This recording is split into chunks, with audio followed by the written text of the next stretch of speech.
Hello everyone, welcome back to Coding with Mock, and in this video series we will be learning about JDBC, or Java Database Connectivity. And in essence, what is JDBC? JDBC is a way for Java to connect to a database. Okay, now JDBC in itself is a part of the Java JDK, but in the JDK, JDBC is what we call a specification. Now, a specification is just a really fancy word for a group or multiple interface classes.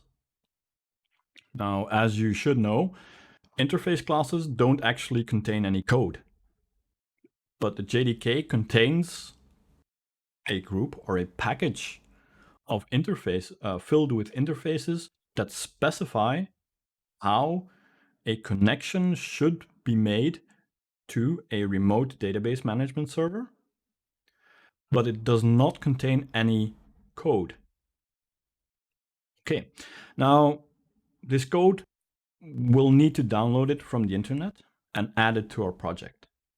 Okay, because it'll be different for different database implementations. If you want to connect to a MySQL database, it's going to be different. If you're going to, or if you want to connect to a PostgreSQL database or a PostgreSQL database, the ways of connecting and the protocols used and the way of authentication, they're a bit different. And as we already, or as you already should know, the SQL dialect used on both on those two examples are different. They are similar but different.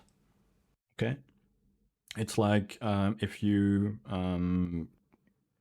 compare the English spoken in London and the English spoken in Glasgow, they're the same English, but they're different. Okay, they use different ways of constructing their sentences. They use different pronunciations, but in essence, they use the same words. Okay, in the same way, there will be different ways of connecting to different SQL databases. Now, do we want to code everything ourselves, or do we want to import the code needed to actually be able to connect to a database? And we'll also see different other advantages as well when we go forward. Well, we want to download and use other people's code. That's the lazy way, and it's the easy way. That's what we want to do. Now, in order to be able to do that, we will need Maven. Maven is as you can see here, a software project management and comprehension tool. Okay. They proclaim themselves that they're not a dependency management tool. And in essence, that is true.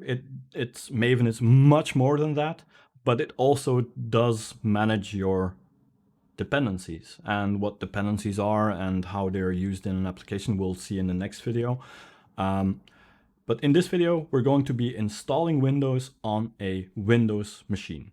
Okay. Now, for the Mac people out there, there is a homebrew formula to install Maven. So homebrew install Maven, and you'll be guided to a way to install Maven using Mac Homebrew, and that's fairly easy from what I've been told. And for the Linux people out there, Maven should be in all the major package managers out there. So with that, I mean Yum, Yast, I think Yaourt or the Arch package manager also has, RPM has a Maven install package, and I think Ubuntu is apt, which is also used on Debian, if I remember correctly. apt has also a Maven package. So you can just search in your apt repositories and you should be able to find a Maven installation there. So for all of you, you have an automated or semi-automated way to install Maven on your computers. So I will not be going over them. Just do a quick Google with your package manager and then install Maven, and you should be given the command and the package name to install Maven on your system. Now, Windows people aren't that lucky, so I'll be going into a little bit more detail on how to install, download, install, and configure Maven on your computer. Okay, it's not really that hard, just need to pay a little bit of attention to a few details and you should be laughing. Okay, now to begin with, we'll start with downloading the Maven installation. Now you can go over the system requirements. They're not that much. The only thing that Maven can get heavy on while using the more you use Maven, the heavier it will be on your hard drive, because depending on what you're doing and how many projects you're and how many dependencies your projects has or your projects have, that can become a little bit heavy on the disk space. So it starts out with 10 megabyte, but can quite easily start taking up a lot more hard drive space. Okay, so I would say reserve a gigabyte of space just for Maven, which is in these days 1 gigabyte isn't that much, but still take into account that it might be taking up to 1 gigabyte. Okay, now what do we need and what file or what link do I need to click here to download Maven? The link you need is this one. I'll just explain all the other links that are out here. Checksums and signatures are an older concept. The checksums and the signatures, what you can do here is you can verify with a signature, you can verify that the download that you or the file that you downloaded here came from the Apache Foundation. So you're not downloading something that will ultimately hurt your computer, hopefully. Well, the only thing that you're sure of is that you downloaded a file that was signed by and created by the Apache Foundation. And then your checksum you can use to verify that your download was completed correctly. Now, as I said, these are older concepts. We used them a lot back in the day when we didn't have broadband internet, but nowadays most downloads, and with that I mean 99% of downloads, complete correct and 100% correct. Okay. Now you have some binary archives here and a few source archives. We're not going to be bothering with compiling Maven from source. And as we are going to install on a Windows computer, we will be downloading the zip archive. Okay, so we will be needing this link here. Just download this link.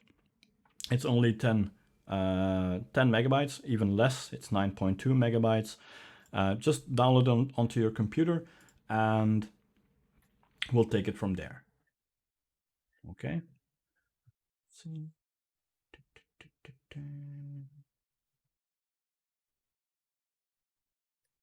Okay.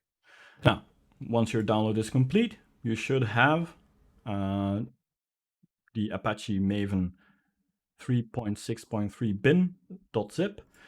The only thing you need to do is unzip this file, extract it here, and you should get a directory with a bin directory, a boot directory, conf directory or configuration directory, and a library directory. We will not be messing with with these files. The only thing we need to do is you just copy this unzipped folder.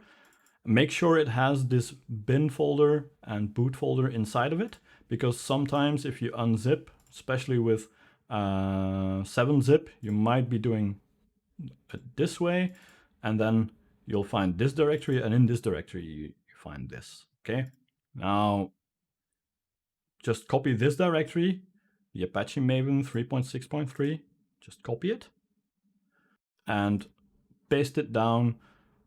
I would suggest, if you're not familiar with Windows file systems and are not too comfortable, just plop it down on your C drive. Okay, that's the easiest way.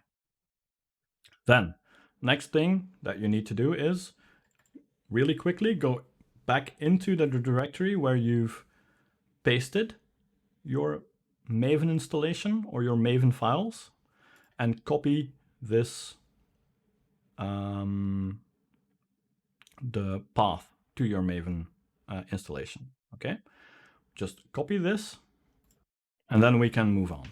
Now the next thing we'll need to do is we need to go into the configuration or the system configuration of our Windows machine. The easiest way, because we already have an Explorer open, is just right click on this PC, go to Properties. You should be getting something like this, right? Go into Advanced System Settings, which should give you this little screen. We don't need this anymore. There we go. Go to the, you should be on the Advanced tab. If you're not, just click on the Advanced tab, which should give you the environmental variables down here. Okay. Now, in the environment variables, you should have user variables up here and system variables down here. I cannot stress this enough. We are working with system variables here. Do not touch your user variables. Okay, we're working with system variables. Okay, so these buttons, don't touch these buttons, don't touch any of this. Okay, system variables. Now, to start with, we'll be making a new variable, and you'll probably notice that I already have that variable, but the variable that you need to make is m2_home. Okay, and then as the value, you just paste that directory that you copied from your Maven installation here. Okay. Just click OK, and it should be visible here. Now you'll notice that I have already a Maven installation somewhere else, but that's not really important. Just make sure that you have your m2_home pointed to the directory where you pasted your Maven installation. Okay. Now, second thing we need to do, and that's basically the last thing that you need to do, and then after that we can start checking if everything is fine. But to finish off the installation, you go to your path variable, which you should have here, and click Edit. Okay. Click the Edit button. You should be given a screen similar to this. If you're on Windows 7 or Windows 8, it'll look a lot different from this. It'll be a little itty bitty tiny screen. Just follow along, kind of. I'll make clear what you need to do. And what we're going to do here is add a new entry into this variable. And what you need to do here is we're going to point to our m2_home variable. And we're going to do that by typing %m2_home, another %. So this says or tells Windows, this is not a value. You have to read this value in another variable. And then \bin. Okay. Hit enter. Now for people on Windows 7 and Windows 8, you have to do kind of the same thing, but add this at the end of your path variable. Okay. Just type semicolon and then this. Okay. Should look something like this. So at the end, you add semicolon, %m2_home %bin. Okay, that's what you're doing on a Windows 7 and a Windows 8 machine. Good. You can click OK. Just click OK and you should be fine. Just to make sure, click Edit again. I'm just going to double check. My m2_home is here. That's fine. We should be good. Okay. Now, just click OK. Close these windows down. It's really important that you close these windows, close those windows, because otherwise they will not be saved to your system. Okay. Now open up a command terminal. And right there where you opened your command terminal, just type mvn for Maven, hit enter. It should take a little while depending on how fast your computer is. If it takes a while, that's a good thing. And you should be given the message build failure. This is good. This means that Maven is installed correctly and we'll be learning how to use Maven in the next video. Okay? So this is how we install Maven on our system, and this is the output that you should be getting if Maven is installed correctly. I'm going to give a intentionally wrong command. If you haven't installed Maven correctly, you should be seeing this, or you will probably see this, this message. If you get this message, rewind the video and go over every step and check if you've done it correctly. Okay? That's it. I'm just thinking, do I need to add something? No, this should be fine. We'll be looking into how Maven works and what Maven does when we start integrating it into our project. Okay? Have a nice day, keep it safe, and I'll see you in the next video.